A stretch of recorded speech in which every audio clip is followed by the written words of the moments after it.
छात्र आंदोलन खत्म हो चुका है, लेकिन आंदोलन के दौरान पैलेट गन के इस्तेमाल को लेकर सियासत थमने का नाम नहीं ले रही है। प्रदर्शन के दौरान छात्र साहिल लोचब ने पुलिस की पैलेट गन से आंख की रोशनी जाने का आरोप लगाया था। इसी मामले को लेकर कांग्रेस नेता राहुल गांधी आज दिल्ली डीसीपी कार्यालय के बाहर धरने पर बैठे। राहुल के साथ प्रियंका गांधी, अधीर रंजन चौधरी, सलमान खुर्शीद और जयराम रमेश भी मौजूद रहे। राहुल गांधी करीब 5 घंटे तक धरने पर बैठे रहे और मामले में कार्रवाई की मांग की, जिसके बाद पुलिस ने अज्ञात के खिलाफ मामला दर्ज कर लिया है। एफआईआर दर्ज होने के बाद मामले की जांच का रास्ता साफ हो गया है। पुलिस अब घटना से जुड़े तथ्यों, मौके पर मौजूद लोगों, वीडियो फुटेज और अन्य साक्ष्यों के आधार पर पूरे घटनाक्रम की जांच कर सकती है। ऐसे में अब सबसे बड़ा सवाल यही है कि पैलेट गन किस परिस्थिति में चली, इसे किस तरह से अनुमति मिली और इससे छात्र को लगी चोट के लिए जिम्मेदारी किसकी तय होती है।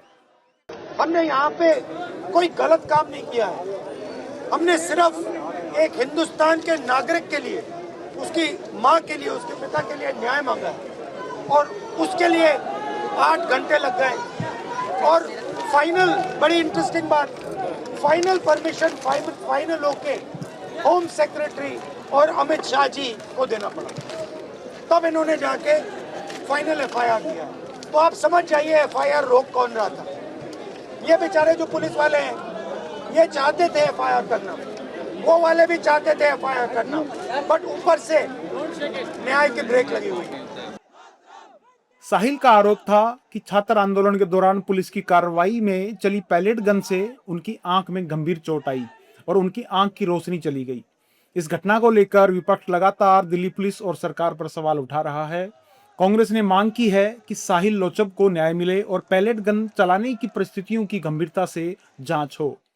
आखिरकार दिल्ली पुलिस को राहुल गांधी की जिद के आगे झुकना पड़ा। दिल्ली पुलिस ने राहुल गांधी के धरने के बाद अज्ञात के खिलाफ एफआईआर दर्ज की। राहुल गांधी के 5 घंटे के धरना प्रदर्शन के बाद पुलिस ने यह एफआईआर दर्ज की। एफआईआर की कॉपी पीड़ित साहिल लोचब को सौंप दी गई है।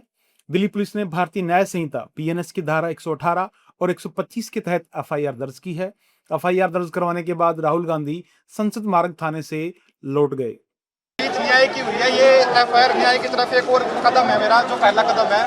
पर मेरे को खुशी से ज्यादा दुख भी है कि एलओपी के होने के बावजूद भी 8 घंटे लग गए कंप्लेंट दिखाने में, जबकि मैं खुद गवाह खड़ा हूँ। मेरे शरीर में 200 ज्यादा चल रहे, उसके बाद भी मेरी एफआईआर को 8 घंटे में लिया गया और शायद ये ली भी ना जाती अगर एलओपी मेरा साथ न देता।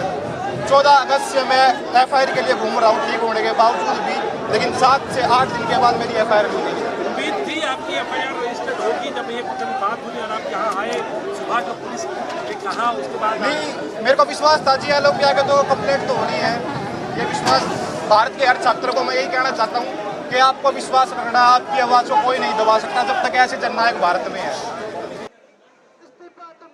फिलहाल दिल्ली का छात्र आंदोलन भले ही खत्म हो गया हो, लेकिन पैलेट गन मामले में आंदोलन को लेकर चल रही राजनीतिक बहस को नया मुद्दा दे दिया है।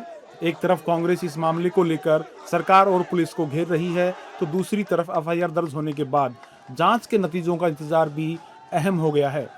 अब नजर इस बात पर रहेगी कि जांच में पैलेट गन चलने की वजह क्या सामने आती है और साहिल लोचब के आरोपों पर पुलिस की जांच किस नतीजे तक पहुंचती है।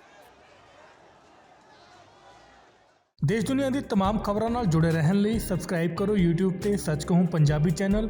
इस दे नाल ही बैल आइकन दब के पाओ लेटेस्ट अपडेट सब तो पहला।